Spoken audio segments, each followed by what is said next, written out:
So if you collect Pokemon cards, I have to ask this question because I'm genuinely curious about everybody's answer. So if you could have any card in the history of Pokemon cards for your personal collection, what would that card be?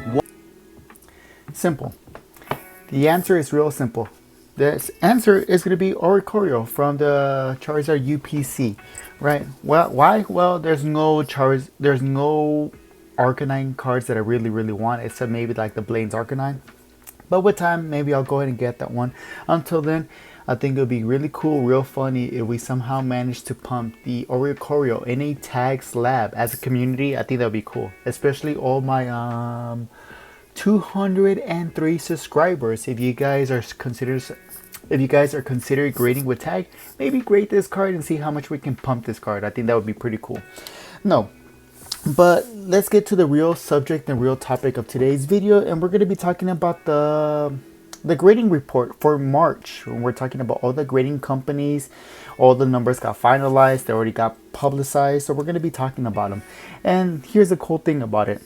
Well, here's the thing. Like I said before, I kind of want you guys to think for yourselves. Like, what is going on with the hobby? I want you guys to have like independent thoughts, right? Not just being sheeps. But if you guys want to be sheeps, you know, I'll be your shepherd. But if you don't want to be sheeps, I want you guys to expand and think independently. But let's look. Whenever we're looking at the grading report through every single company, or for the 5 main companies right now from the months of February to March, we're going to be looking at PSA, CGC, Beckett, Tag, and SGC. Now, like we already know, we're not going to mention it, but you know, 3 of those companies are owned by the same company or the same parent company.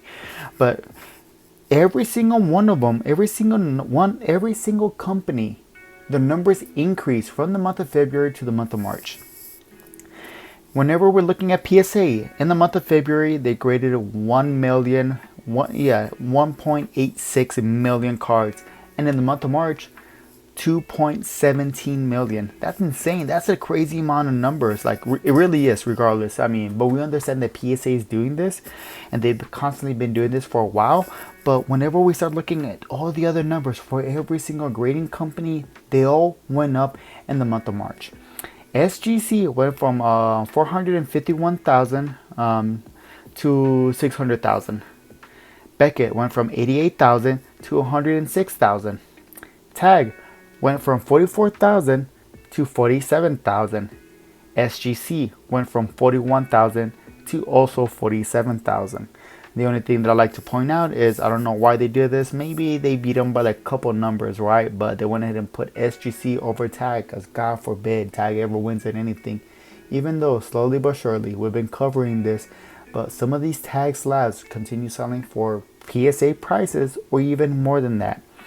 But so we're seeing that every single grading company, their numbers increased, right? Now, why is this? This not only we can't just go ahead and attribute this to TCG, even though TCG has to be like a big component when it comes to trading cards now. But like, sports cards are also kind of getting popular all over again. And we're seeing a lot more people buying sports cards, cracking them, ripping them open, and then sending them to grading, regardless of the company. Now, we do understand that Tag is not one of the preferred choices for grading sports cards, but you know, it doesn't mean that down the road they won't gather, or they'll get more of that market share, especially whenever we're talking about they'll get more of the market share, especially considering the SGC numbers are heavily influenced by sports cards. But if SGC starts struggling because they're having situations now that PSA's parent company is over it, don't be surprised if Tag takes a little bit more majority of that. But why are all these numbers going up? We can go ahead and say that, yeah, this hobby is extremely popular right now. It's getting more and more popular. More celebrities keep joining the hobby. I mean, we already know, like, one of the big faces for celebrities is like Chun-Li from Pawn Stars. Big Pokemon presence in TikTok and the social media hemisphere. We also know that Tom Brady, big presence. Not only he's a big celebrity when it comes to the sports world, but then he has multiple sports card shops around the world. there's a good chance that a lot of people got into sports cards of Tom Brady. And, we saw a little bit about Kim K, you know,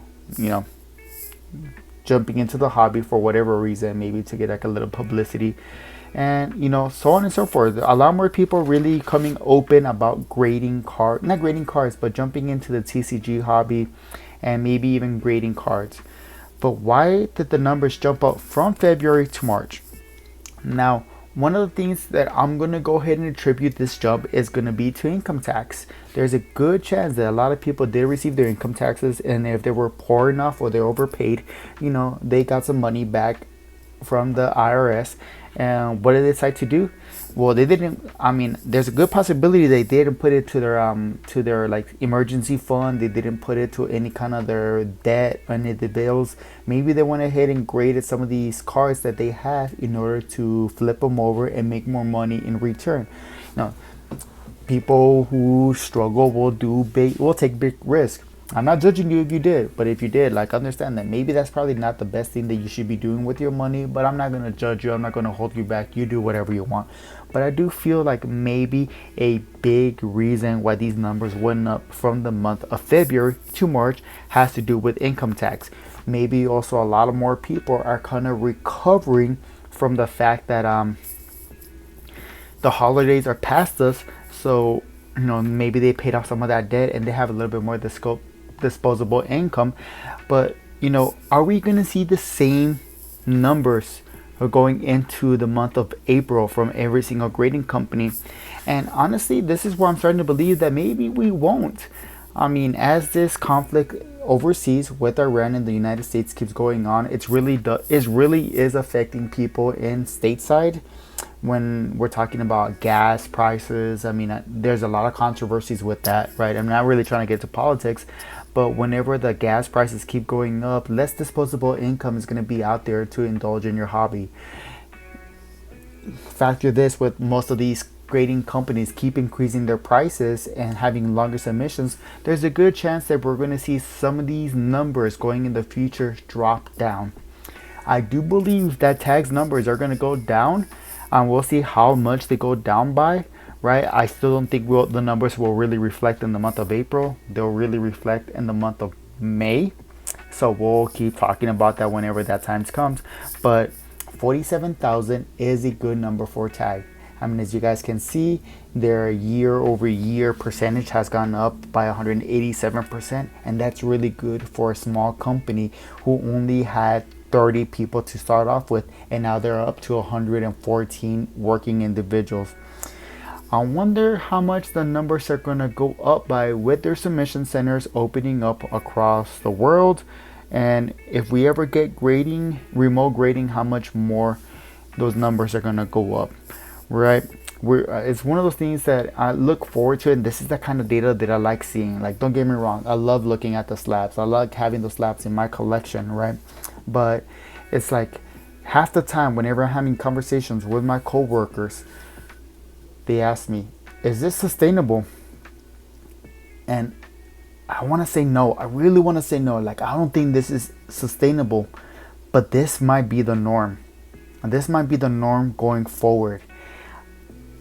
And it'll probably stay like that for a while until a lot of people start getting burned.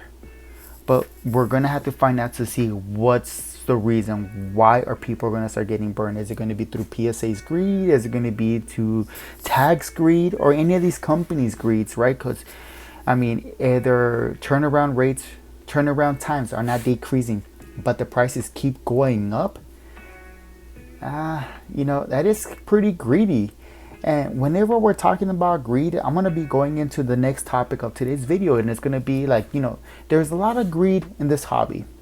Whenever there's money to be made, there's going to be a lot of greed. And maybe this is just one of my pet peeves. Yeah, this is one of my pet peeves, really, whenever I'm going into like card shops or convention.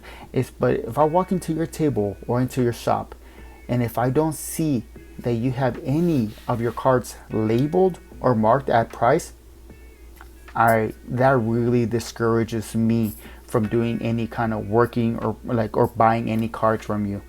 Look,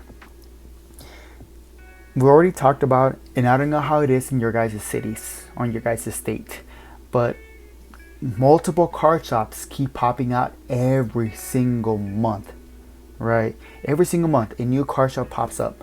And I know the hobby is extremely popular right now and it's extremely busy, and popular card shops are going to be full. Are going to be full.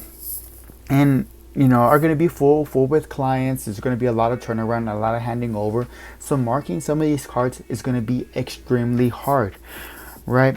But whenever it comes to satisfying your customer base, like, I'm okay if you guys just bought some cards from customers and it's going to take you a day to go ahead and price them and then put them on the shelf.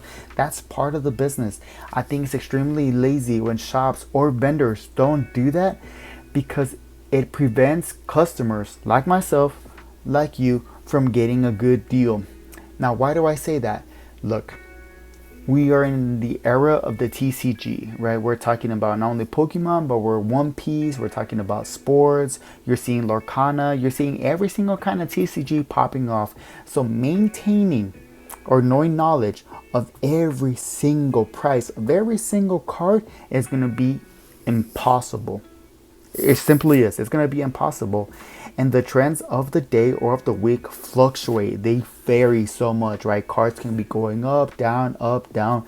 They can be getting pumped for the dumbest reasons. They can be getting pumped because they're a Gengar card, even if it's a reverse holo or, something simple.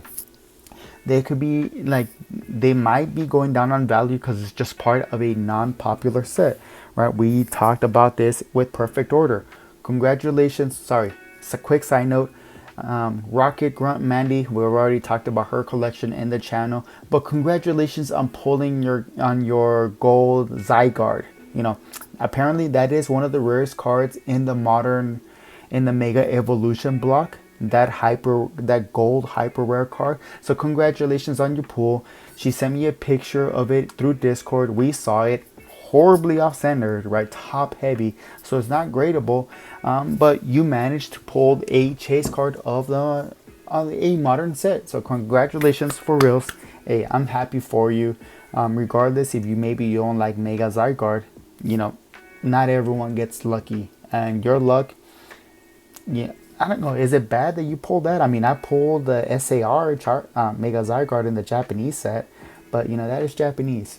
But I don't like to take big risks. Congratulations on your pull. I'm hoping that you continue opening Mega Perfect Order and getting your guys' Meowth. But going back to the topic, which I kind of lost track of. Like, dang it, man. I hate when I do that. Give me a second. Oh, yeah. Greed. So, yeah, it's going to be impossible for you guys to really be, or like, keeping track of every single card, or keeping price of every single card out there. And that's why we have very popular YouTubers or content creators like Pokebeer, like Mimic Brew, like It Was Never a Phase, people who do market watch. Now, I kind of voiced my opinion with another content creator saying that I think that is kind of lazy content, but someone has to do it. And I kind of worry a little bit about them, because what's going to happen to them whenever the hobby dies, as content from one content creator to another content creator. Hopefully they're ready to adapt about it. And that's why I wouldn't want to do it. Like, plus, why would you guys want to come and listen to me about market watch whenever you have better options doing it, more thorough options with more experience? I'm just here to talk shit about PSA, talk about tag, and see your guys' collection. I want to be collecting with you guys, even if we're not in the same city, state, or hemisphere of the world. Right? But yeah, if I go into our vending convention and I go to our card shop and I don't see the prices already labeled on the card, I'm most likely not going to deal with you. Why? Look, if you're a vendor, if you're a card shop owner, I understand the position that you are in. You're paying money to get a table, to open up a business, and your goal is to make profit, whether if it's for yourself, whether if it's for your employee, to cover your overhead. Your goal is to make money, so that way your business model stays sustainable. It makes sense. I think card shops right now have a fantastic business model, for the fact that It's very popular, and even if people are coming in to sell you their cards, you should be buying them at a pretty good rate, pretty much buying almost everything. Because even if you cannot sell them in person in vending shows, or you can't sell them at the shops, you can do things like Whatnot and do auctions. You can sell them on eBay, on TCG Player. People are always going to be looking for those deals. So you have multiple sources, of multiple sources that you can be selling cards, multiple venues of income, right? It doesn't have to be just in person and physical. You might want to be doing in person and physical for those cash transaction deals, so that way you don't have to report it to the IRS, even though you should. But let's be honest, most of you guys won't. If you have a face tattoo, you're not going to report that shit to the IRS. There's no way, right? If you're doing small little vending shows, you're not going to report that. We know it. We know it. It's only a matter of time before they catch up on us, right? But, I just don't like it whenever they don't have the prices on the cards, because you take the possibility of a customer finding a good deal. Look, half the time, a lot of people, when it comes to guys, especially when it comes to guys, whenever we go into a store, we are going in with two mindsets. One, we know exactly what we want. We know what we want to get, and I'm going to go look for it. And if I don't find it, I'm going to walk out, right? Simple, right? We know it. That's what we want. We're going to do it. The other mindset is going to be, we're here for a good deal. Like, there's a couple things that I'm looking for, and I know what the prices are, but if the prices are not labeled, if the prices are not labeled on the card, it's like, hey, how much do you have that Oreo Choreo going for, right? The vendor or the salesperson, whatever card shop owner, will bring out their freaking phone, right? And start looking at the comps, right? And that takes any possibility away from finding a good deal, and it's gonna have to make you negotiate. Some people don't want to negotiate. Some people don't want to do the haggling thing. Some people are just content with paying the sticker price on a good deal. But whenever you have shops that don't do it, that's where I have an issue. Whenever you have vendors who don't do it, that's where I kind of have an issue. And not necessarily like a big issue. We're not going to be throwing flipping the table and shit like that. But just to the point where I'm like, oh, okay, cool. Oh, you have the cards that I want? Yeah, I'm not even going to bother. Like, I'm straight up just not even going to bother, because the favors or the odds are on the shop or in the vendor's favor, right? If you're a vendor, if you're a car shop owner, you have to take L's here and there. Yes, you want to maximize profit, but at the same time, if you're buying cards at 70% and you still manage to sell them at 85 or 90, cash, you're still making profit. Even if it's the small ones, there's not look, either your business is going to be successful where you can hire the staff and they're completely always doing price updates, right? And I know a couple shops that whenever they get them in, they get the cards in, they'll put the price of the day and they leave them there. Now, that doesn't mean that that price is set on stone.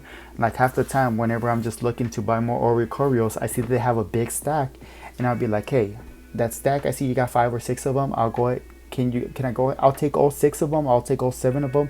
If you give them to me at 11 a pop, 10 a pop, 9 a pop, you could do that, right? But whenever you have vending, you go to stores that the prices are not updated and you guys have to be on your phone, it really takes away from that one-to-one customer service relationship. Like, yes, they're doing you the service by looking at the phone and stuff like that, but you're also looking at the phone, right? You see the card, you kind of want to know how much price you're going to be, like, you're willing to pay for that card, right? But that's one of like my pet peeves. Like, I hate when I see that, because I just know those are like very greedy shops. Those are very greedy vendors that are really not going to be helping their everyday consumers. Now, should you buy from those shops, from those vendors? Well, if that's all you got to do what you got to do, right? But here's the thing, here's the reality. The Pokemon hobby is so hot right now that even if you personally don't buy it from the shop or from that vendor, they're going to be fine. They're going to be fine for right now, right?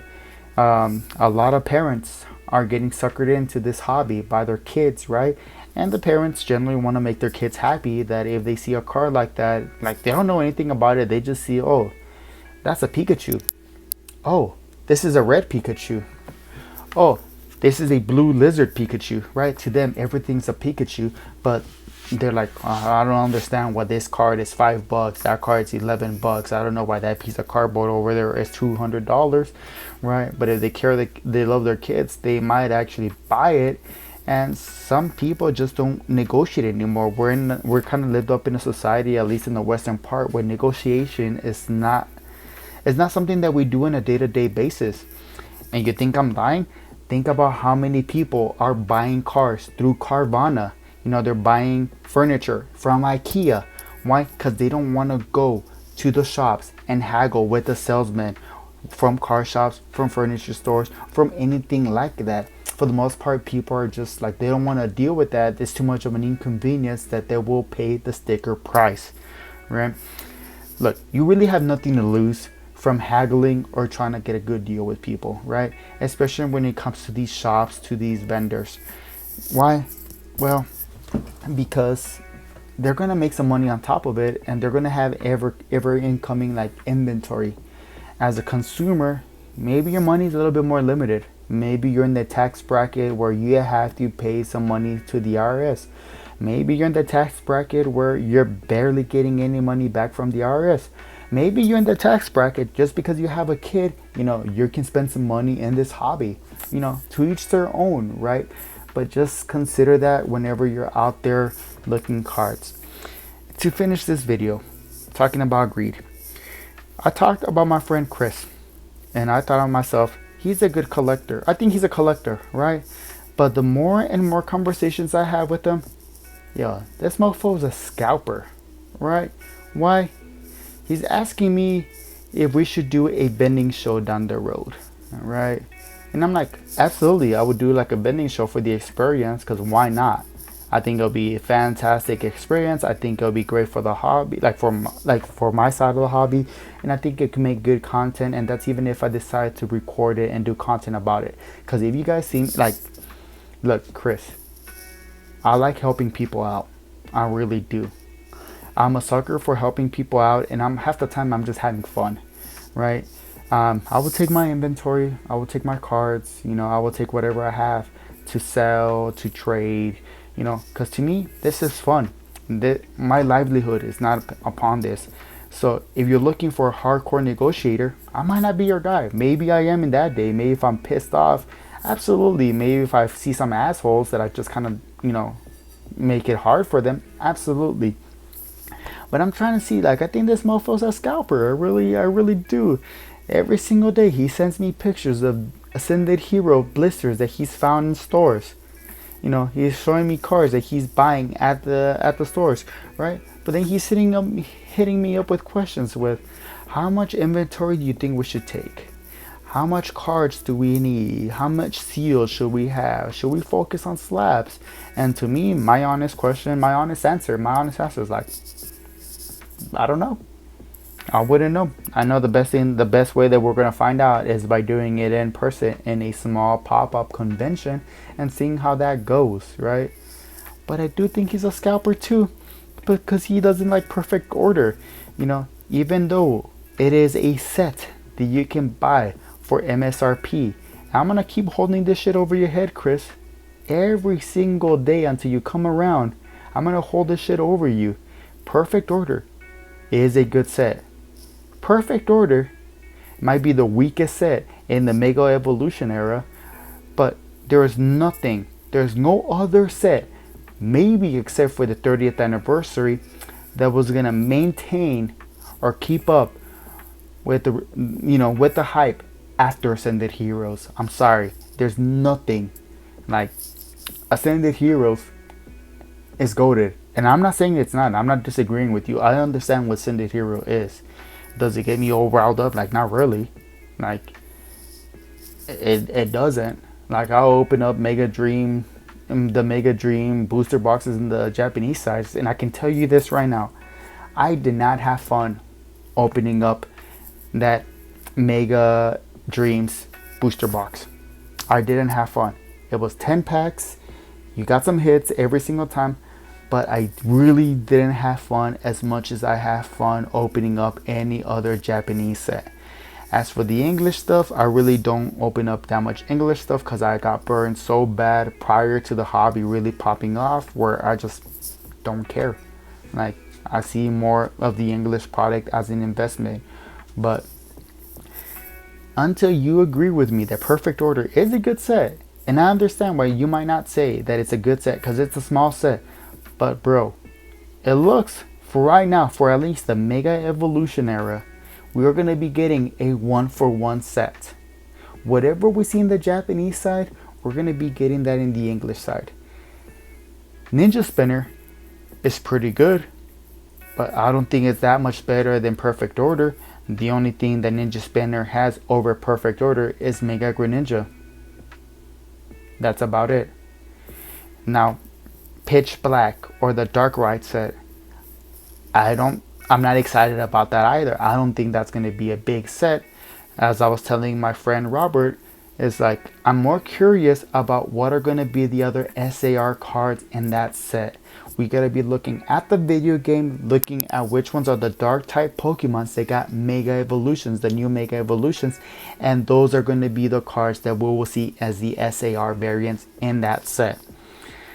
We'll probably see other honorable mentions like Tyranitar, which I think a Tyranitar card in Mega Evolution is pretty cool, but we already got one in Scarlet and Violet. We already got multiple Houndooms, right? But that's what I'll be looking at. I don't think Pitch Black is going to be a good set, but it's going to be a small set. And the Mega Dark Ride design, it's not that great. And I believe that Pokemon, you can only get it after you buy the DLC. I don't see a lot of people really going crazy after that set unless it has very strong SARs from other Pokemon. But that's just me. If you guys think that Chris is a scalper, go ahead and write something in the comments. Chris is a scalper. I think that'll be fantastic. I know Chris, for the most part, watches every single video all the way through. So, you know, I don't think he's going to be able to fight back with every single comment, but it'll be nice to have that. But outside from that, I really do hope that you guys have a fantastic day, and I'll see you guys next time. Peace.